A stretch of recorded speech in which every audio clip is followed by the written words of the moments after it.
Before we can even start selling, we've got to first determine what we're going to sell. There's all kinds of different resellers, and you'll come across all of them when you're outsourcing inventory. You know, like, do you want to sell clothing? Do you want to sell knickknacks and hard goods? Do you want to sell electronics? Do you want to do vintage and like antique stuff? Like, there's so many facets to this. It's okay if you don't know at first. Sometimes it takes some trial and error to see what works best for you.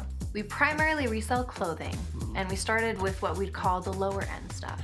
Also, just because we say lower end doesn't mean that it's bad or you shouldn't wear it or anything like that. Yeah, obviously there are differences in quality of things, but what we really mean is that these things are going to sell on the lower end of the market or for a smaller profit. In order to make a lot of money reselling this way, you need to sell a ton of stuff at low prices. This is like the Walmart model, where you sell at volume seller. Yeah, there's a lot of resellers who do it this way and make really good money doing it.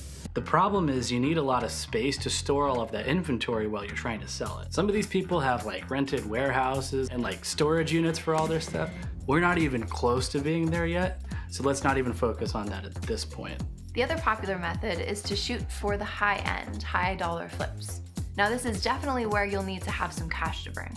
And honestly, you'll probably want to do a lot of research first before trying to do these flips, because the potential to lose money is also very high.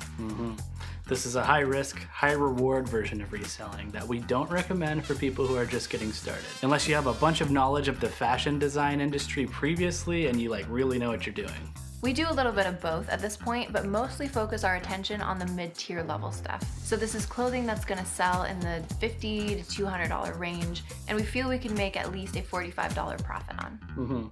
We want you to first start by learning how to sell stuff. If you've never sold anything before, it's a skill that has to be learned just like anything else. Tori and I aren't even the best experts in the world at this, but what we do have is a background in marketing, which does help. For you, maybe start with some things around your house that you don't want or need anymore. Clean them up a little and list them on eBay. You can get an eBay account for free, and they take a small cut if you sell something. Speaking of which, we should talk about the different selling platforms, and we'll go into that in the next video.